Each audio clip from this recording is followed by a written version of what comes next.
or going up to the highly paid court virtuoso players. So this was really the guitar of the 16th century, you could say. It has a huge repertoire of nearly 100,000 surviving pieces.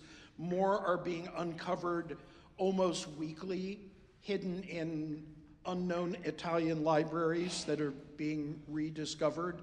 And the repertoire runs the gamut from the simplest pedagogical material for beginners up to music no one can play today.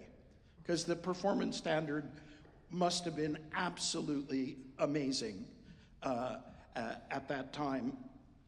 Now, a lot of people are surprised by the popularity of the lute and its importance in the 16th century, because from our modern mentality, people have been attempting for the past 150 years to develop louder and louder instruments, louder and louder playing techniques and singing techniques, and this is arguably the second quietest instrument in the entire existing musical instrumentarium. I believe only the fretted clavichord is a little bit softer than the lute. So people are frequently puzzled, why were they so obsessed with an instrument that is so delicate and so intimate in its sound?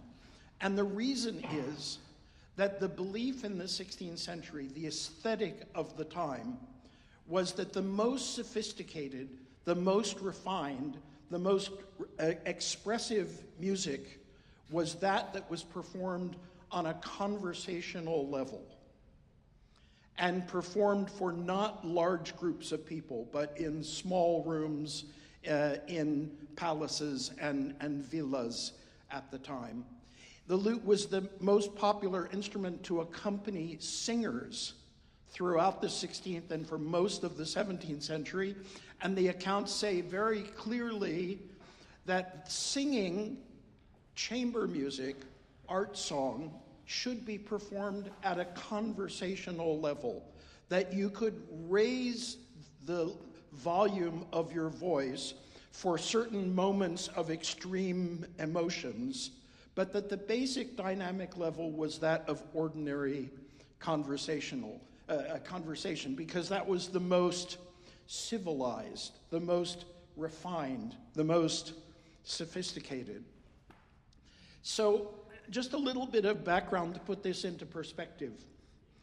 The lute was introduced into Europe from the Middle East, primarily from northern Africa, an instrument still widely played in the Middle East today called the oud, which is an instrument with a similar shape, except usually 4 or 5 pairs of strings played with a quill, like a flat pick, except it was usually an eagle quill. And it was a monophonic instrument, because with a pick, you can basically play one string at a time, right? You can't play 4-part fugues with a pick. So the instrument was introduced into first the south of Italy, into Sicily and Andalusia in Spain, spread very quickly, was used to accompany songs, playing in this monophonic style. And if you wanted to perform polyphony with the lute, you needed to have one lute for each voice in the polyphony. So in a 14th or 15th century chanson, if you had 3 or 4-part music, you would have one singer and 2 or 3 lutes, each one playing a separate line. In the middle of the 15th century, some very clever players started experimenting with changing the right-hand technique to enable players to play more than one voice at a time. And eventually they realized we've got to put the eagle quill aside and start plucking the strings with the right-hand fingers. And if you pluck the strings with the right-hand fingers, just as on the classical guitar today, you can pick and choose the strings you're playing, so they could then immediately play in 3 or 4 parts. This must have been a mind-blowing moment. I mean, think about this. You just heard a performance of a 15th century Burgundian chanson played by 4 lute players, each playing 1 line. The next day, a guy walks out and plays all 4 parts by himself. Right? I don't think we can recreate how astonishing that moment must have been at the time, because of course we now have a more than 400-year history of people playing 3 and 4 part counterpoint on plucked instruments. But that was the reason that the lute was able to become so important and so prominent, because it could then participate in art song as a solo instrument. You could accompany a singer in a 4-part song, and you can play the bottom 3 parts on the lute. And like jazz musicians improvising their own versions of popular songs, you can play an instrumental arrangement of any of these chansons or madrigals. So the level of playing was highly developed, to such an extent that every court in Europe in the 16th century realized one of the most important things they had to do to build the prestige of the court was to hire the hottest lute player they could find. So the superstar virtuoso lute players of the 16th century were roughly equivalent to the status of free agent superstar athletes today. They could name their price, and the courts would have to outbid each other to get the services of the best lute players. So in the 1520s, the King of France, Francois I, decided he needed to greatly upgrade the French court, which was seen throughout Europe as being quite below the prestigious courts of all of the great Italian noble families like the Medici and the Sforza and the Gonzaga and the Este families. And so he sent his emissaries to Italy looking for the hottest young lute virtuoso. In order to lure this gentleman to the French court, he was made the 2nd highest paid member of the French royal payroll after the Minister of Defense. So, of course, the king was not on the payroll because he took whatever he wanted. But the Minister of Defense was the most highly paid. Alberto Ripa, court lutenist, 2nd most highly paid person. Now, in this process of upgrading the French court, Francois also hired another great Italian artist, musician, painter, inventor, gentleman by the name of Leonardo da Vinci, right? Who was paid 1/10 what the court lutenist Albert de Ripa was paid. So that gives you an idea of the status. Now, in addition to the sound of the instrument, which was very beloved at the time, one of the things which made the lute so attractive and so popular was that it had the possibility for dynamic and timbral variety, which other chordal instruments of the time, keyboard instruments, organ and harpsichord primarily, could not do, because the harpsichord does not have dynamics. You can depress a key with a sledgehammer or a feather, and the dynamic is exactly the same. There are lots of tricks that harpsichordists have to use to give the impression of dynamics, but you can't actually play a loud note and a soft note, nor can you on the organ unless you change the registration. The lute was the one chordal instrument that had that possibility, and therefore it could mimic all of the expressive changes of dynamics and timbres of highly expressive singing at the time. So that's another point. Now, one further point, and then I'll talk about the music and play some examples. Every court in Europe was divided into sections according to the function of different rooms, and also the security clearances of those spaces.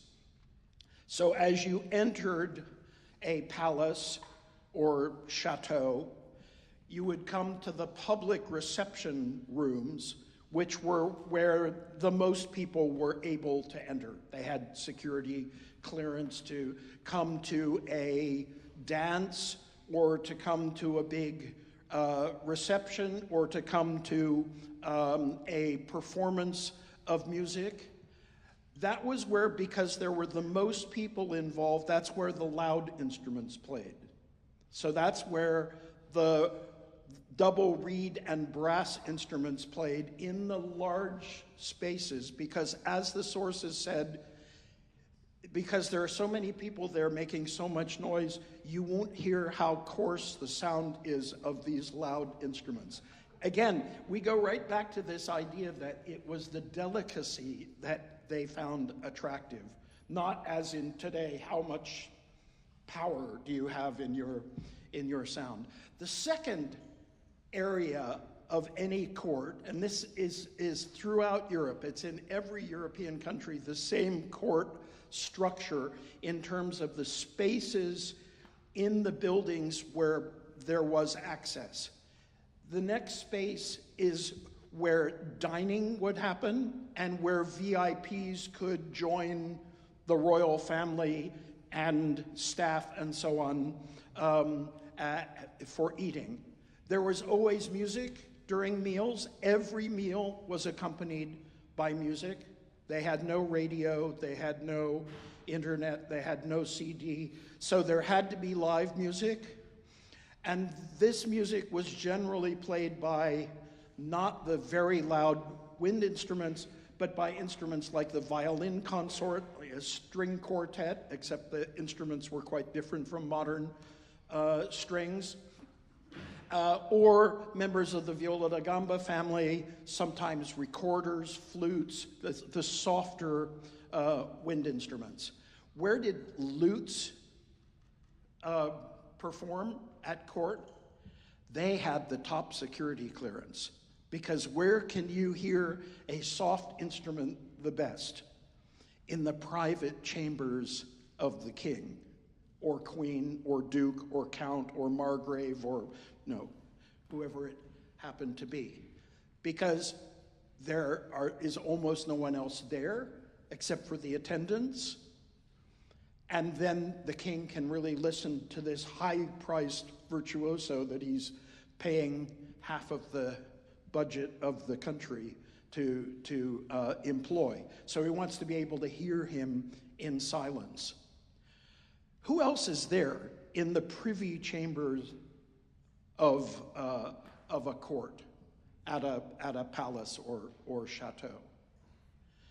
The political advisors and the military experts, right? Which meant lute players were always overhearing highly sensitive conversations about military strategy, about political strategy, and therefore lutenists often became spies. It was a great gig. You're getting paid a fortune by this court, you're playing music for the king, and the king of another country is paying you under the table to overhear all of the secrets of the people you're working for. So they became spies, and even double spies. So recently discovered documents in the Danish royal records reveals that John Dowland, the most famous lutenist probably of all time, when he was working at the court of the Danish king, Christian IV, he was spying on the Danish court on behalf of the King of England, James I. He would frequently go from Denmark back to England, because he was English, to buy instruments and strings. And he would report back to the English about what he had overheard at the Danish court. At the same time, Christian IV was paying him to spy on England, and so he was going back to Denmark and reporting what he discovered. So it was quite a dangerous living, even though it was quite well paid. So that's a little bit of a background to the instrument. So what kind of music are we talking about?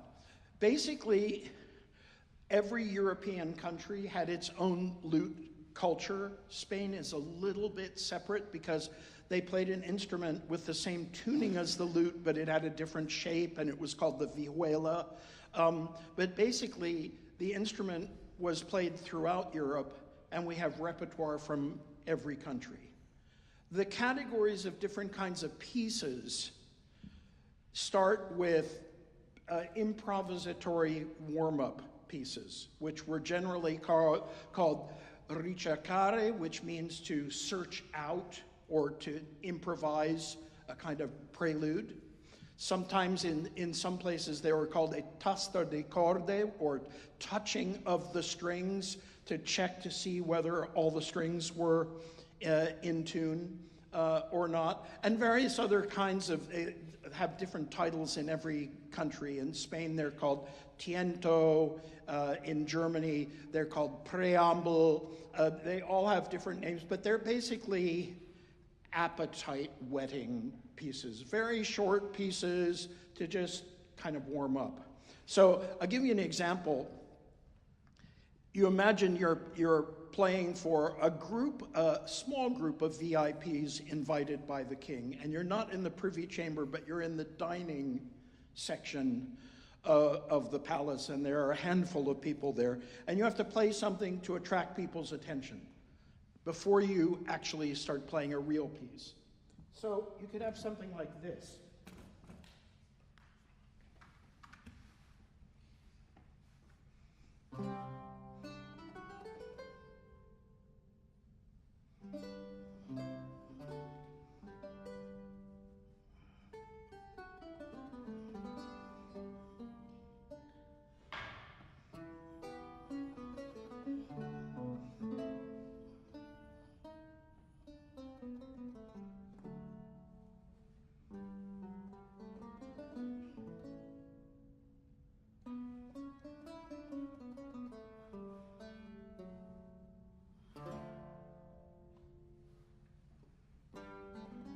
And then you start into an arrangement of a popular vocal piece at that point. Now, it's a lot easier if you're used to 16th century counterpoint and harmonic progressions to understand the number of totally shocking and theoretically impermissible moments that 30-second excerpt contained. But suffice it to say, any listener at the time would have probably fallen out of their seats at numerous moments during that. That was the idea.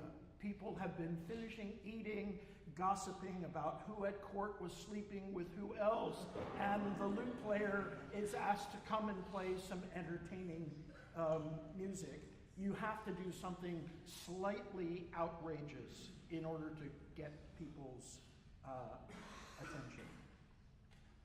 Okay, so that is one category, the kind of warm-up pieces, some of which can be as long as 5-6 minutes. Most of them are under a minute, just to kind of establish the sound of the instrument before playing the real music. The most important type of music played on the lute in the 16th century were contrapuntal fantasias. The word fantasia in the 16th century was not like a fantasia that you might find in keyboard music in the late 18th century, of something very free and improvisatory with lots of rippling arpeggios. It was actually the opposite. The fantasia in the 16th century lute repertoire was an imitative contrapuntal piece, mostly written in a 3-part texture and with lots of hints at 4-part textures. And I'll give you an idea of some of the typical subjects that were used. One that was particularly popular at the time was based on a repeated note subject, which was known as the canzone alla francese, which meant it was in imitation of French vocal chanson. And it usually has this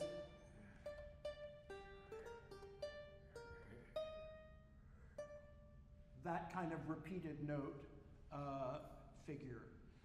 They love playing around with chromatic subjects. There are lots of chromatic subjects.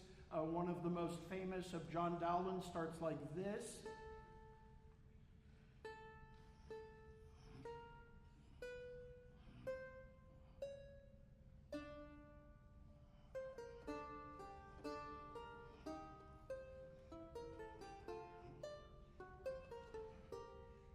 And that's just the first two voices, and it is further developed with the entrance of the tenor and then eventually the bass. That has an ascending chromatic subject. There's another one I'll be playing tonight, which has the opposite.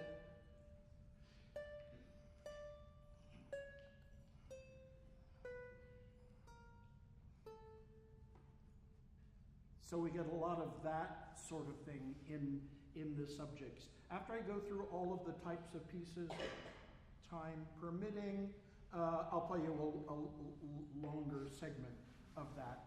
The next most important type of music that was played in most countries on the lute were the arrangements of vocal pieces.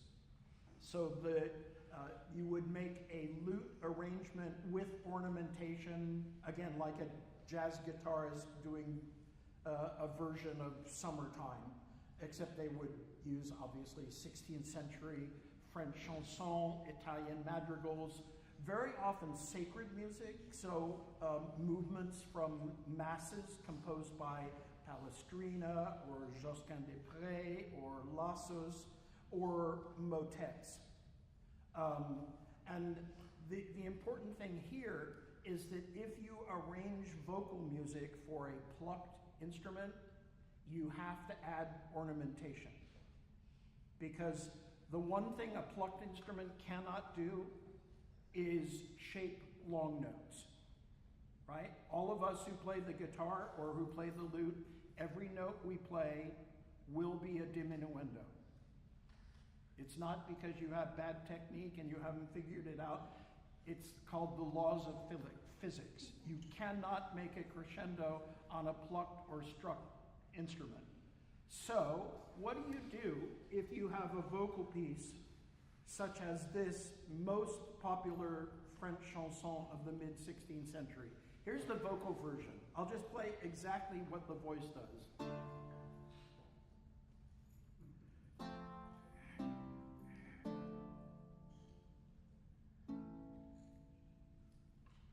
Not very exciting, right?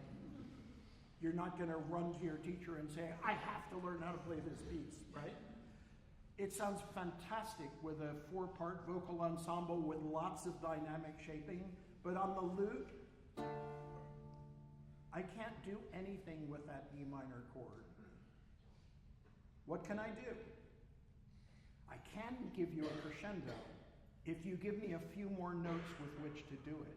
So how about this?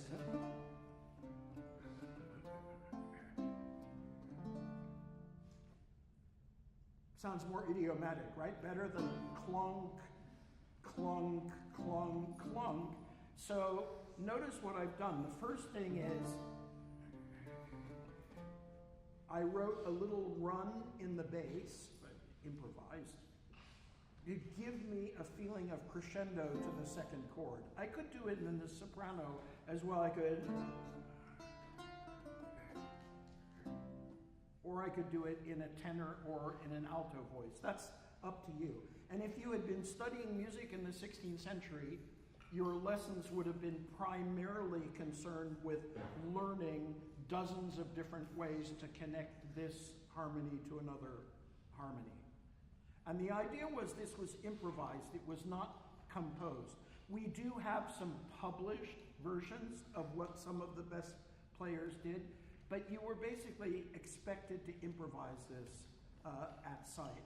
Now, if I have something like this to get me to the second chord, I could land on the full chord. It's a little brutal. And so, for instance, one thing they would do is to break the chord. So instead of, you can go, which is much more elegant than that, right?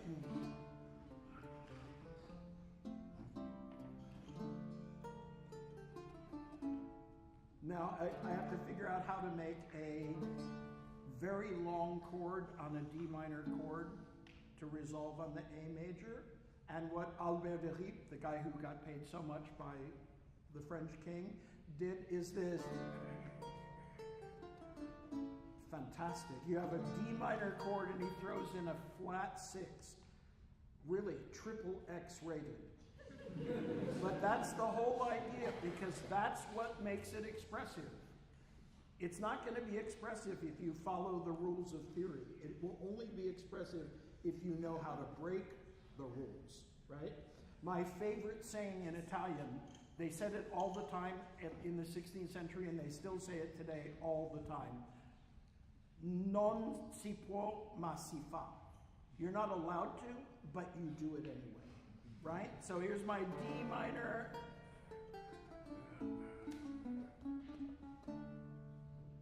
Suddenly,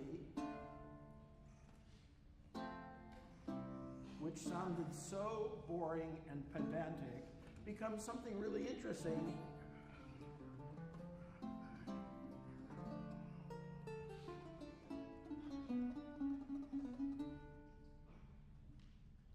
So in a way, the ornamentation functions as aids to phrasing, not as, look how many notes I can play. But it's, the idea is to add ornamentation to be able to create dynamic shapes, crescendi and diminuendi. Now you might be surprised that I've been talking several times about dynamics, because if you read many music history textbooks, they will tell you that dynamics didn't exist in the 16th century, and frequently there will be an example in the chapter on the early 17th century with a famous canzone by Giovanni Gabrieli called the Sonata Pian e Forte, and people will say, and here's the first example of dynamics in music history. Well, first of all, it's not the first example. The first notated example is in a lute manuscript from around 1500. And secondly, there are lots and lots of comments that they were adding dynamics. Nobody wrote it in the music. So that was a very important part of the musical style at the time. Okay, so those are called intabulations, because in order to make the arrangements of the vocal pieces, the process that people went through was to take the individual parts. If you had a 4-part madrigal, they didn't publish scores in the 16th century. They published individual parts. So you would be, if you were the bass singer or you were playing it on the viola da gamba, you had only the bass part. You didn't see the other 3 parts. If you sang the soprano part, you only sang the soprano part, right? So if you wanted to make a version for a chordal instrument that had all of those parts, you had to go through and make your own score in lute tablature. And then once you had the chords, then you could add the ornamentation to it. And the art and skill of intabulating vocal pieces was one of the main criteria for judging the skill of a musician. Just as a jazz musician today, it's not how fast they can play or how perfectly they play, it's how inventively they can improvise. That's the real skill of the musician. So the next type of music that was extremely important on the lute and throughout the 16th century in general was the very large repertory of dances. There were hundreds and hundreds of different dance types. Alone in France, a dance known as the brawl, there are about 50 subtypes of the brawl. And you kind of need to know how all the dance steps work, to know how the character and the articulation and so on works with all of that. In England, because I'm playing Elizabethan music tonight, the main dances were the pavin, called pavan in French, but the English always put the accent on the first syllable of every word. Pavin, galliard, almain, etc. Those are the main ones. The pavin was a stately duple meter dance, usually in 3 sections, each of which would be repeated. Now, when you repeat a section, your skill as a musician would have been judged by your ability to improvise the most interesting ornamentation on the repeats. So you would never repeat a section exactly the same way without adding something.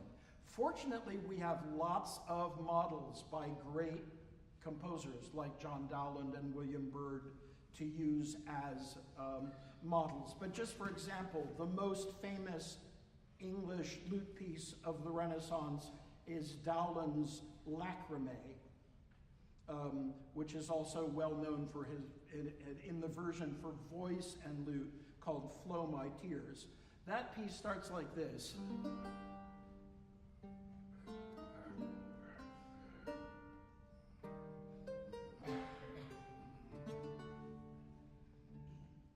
So on the repeat, here's one manuscript in Dowland's hand.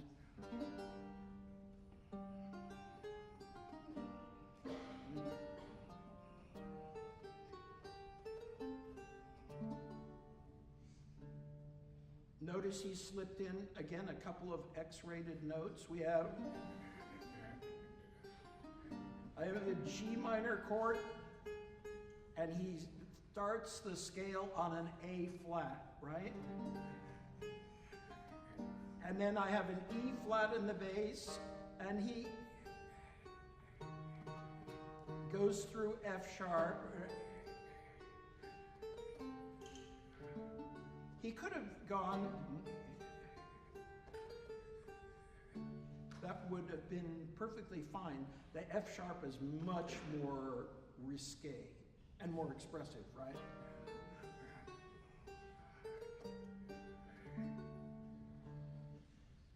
So on. So the very large repertory of pavans, which in the early 16th century, they took exactly the same dance, this stately duple meter dance, and simply converted it into triple meter to create a dance known as the galliard.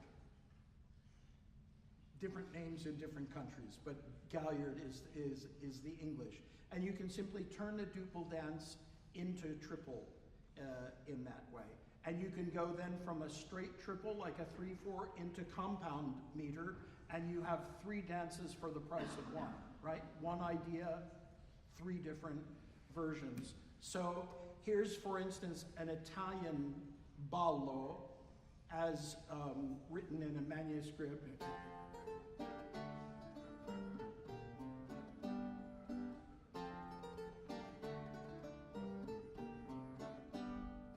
That's what's in the original manuscript.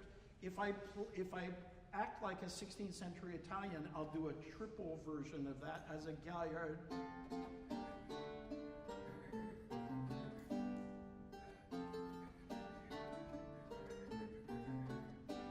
And then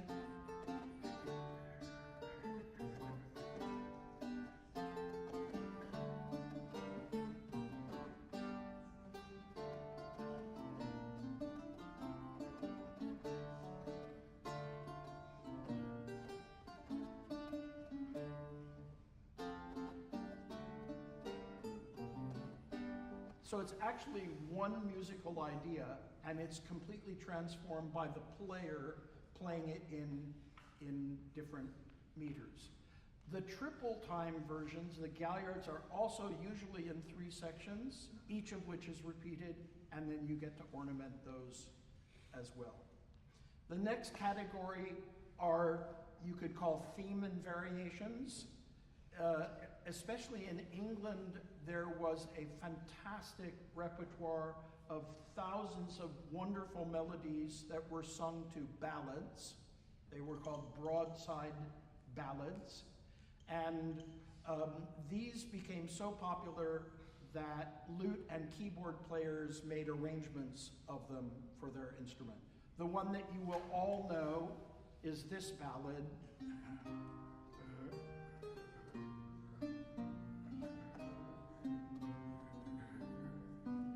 Right? That was a pop tune in the late 16th century in England. One of the texts that was written to be sung to that tune was the story of Greensleeves and giving the gift of, they were literally the sleeve extensions, and they were widely given as gifts in Elizabethan England. So that's where Greensleeves gets its name.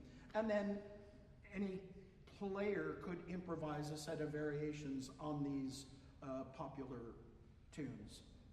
And the last category, and really one of the most fun, are the improvised variations on what they call ground basses. These are repeated chord progressions, like a 12-bar blues, and there were dozens and dozens and dozens of these in the 16th century. And again, had you been studying music in the 16th century, you would have spent hours and hours with your teacher exploring how to improvise variations over the passamezzo antico, which was the most popular of the chord progressions. It's this.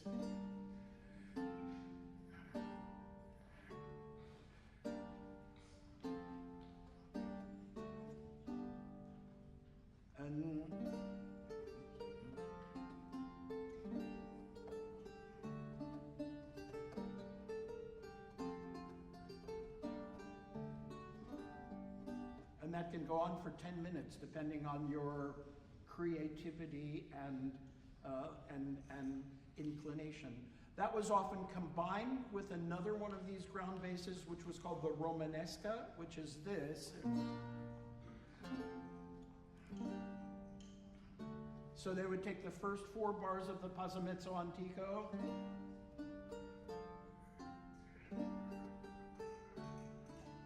Romanesca,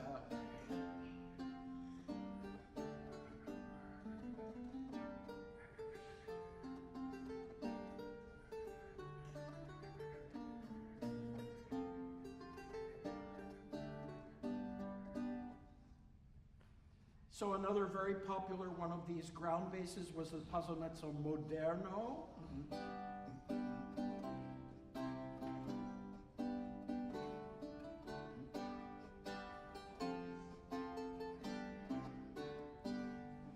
There's basically 1, 4, 1, 5.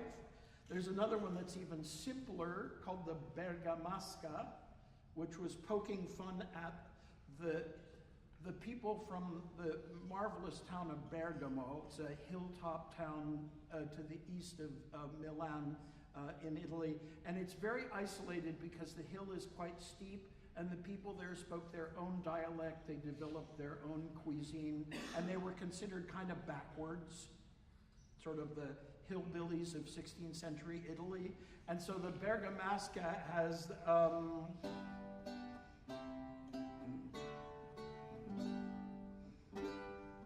1, 4, 5, 1. And it sounds a little bit silly, and that's because they're poking fun at, I'm from Bergamo, right? But they're quite wonderful sets of variations written to go on those. How am I doing time-wise?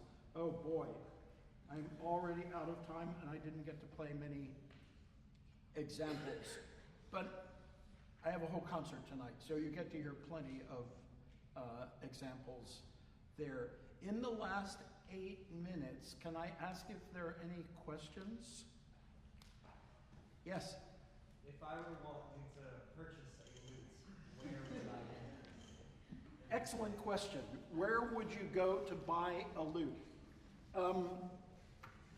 If you go to the Lute Society of America website, there is a whole section of the website with lutes for sale.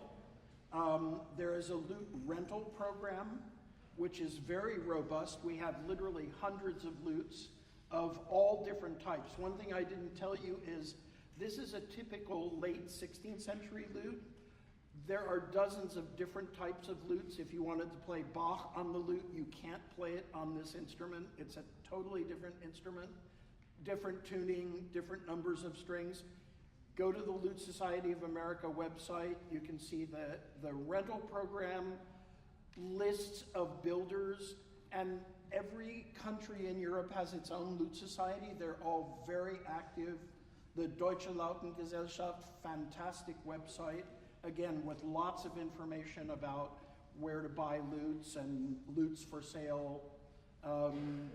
Also, the Société Française de Lutte, same thing, is a fantastic website. So that's your best place to look. Yes?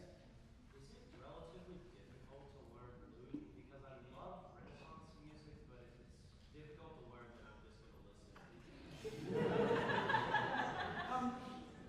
I mean, it basically is the same as a guitar, right? Except that you play two strings instead of one. So if you can play the guitar, if I put a lute in your hand, it'll feel strange, but you'll be able to play it. I mean, when I was a teenager, I played a 12-string electric guitar, and that felt to me like a 6-string electric guitar. It was just a different sound and a slightly different feel under the fingers. So it's not impossibly difficult. It used to be when I started, it was really difficult because nobody knew how to set up a lute. And we had instruments where the strings were much too high tension, the action was too high, the spacing for both hands was really bad. Now, the modern copies of historic lutes are really very user-friendly. I mean, otherwise, why did everybody in Western Europe play the lute for 150 years? Yeah. Yes? What is a lute tablature like to read? It's the easiest form of notation to read ever invented. Instead of telling you you have to learn a bunch of pitches and where to play them on your instrument, it tells you where to put your finger. So you get a 6-line, usually 6-line staff, and in French tablature you get letters. Letter A means open string, letter B means press the 1st fret, letter C means 2nd fret, letter D means the 3rd fret. It takes 10 minutes and you're sight reading lute music. It's a fantastic system. Italian tablature is more difficult because they thought of it in mirror image, which means that the highest string is the bottom line, as if you were looking into a mirror, and everybody struggles with that for a couple of weeks because the music looks upside down, right? We're so used to, if you have an ascending line, it goes up. In Italian tablature, it goes down. But if you just envision yourself playing into a mirror, it's pretty easy to learn.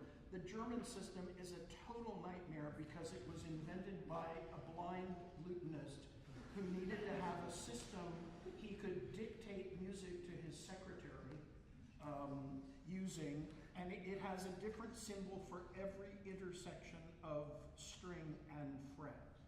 And they're totally counterintuitive. There's no rhyme or reason. You just have to learn all the symbols. Yes?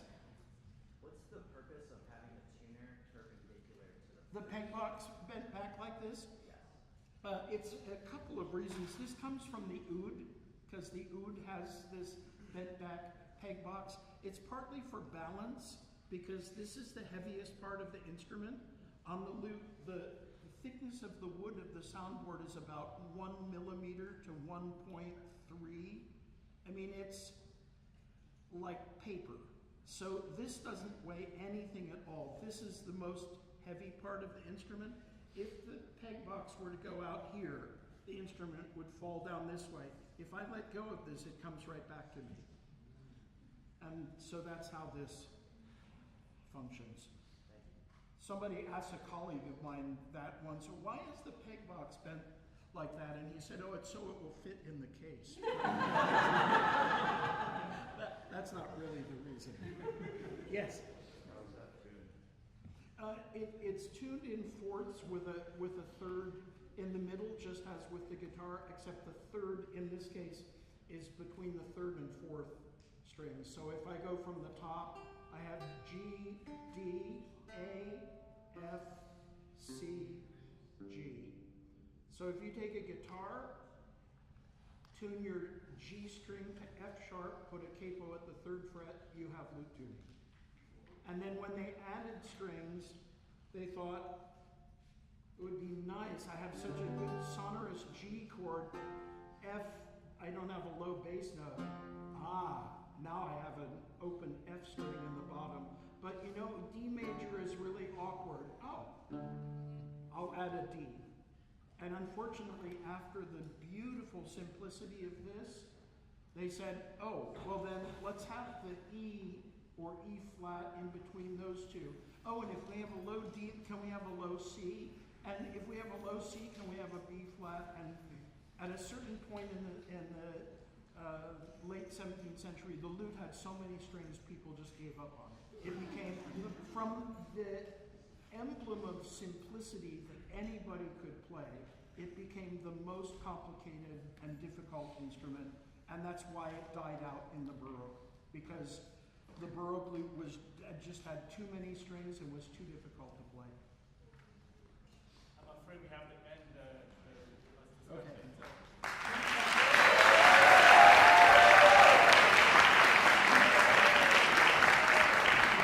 One more thing, as Paul has alluded to, he's having a concert tonight, recital tonight.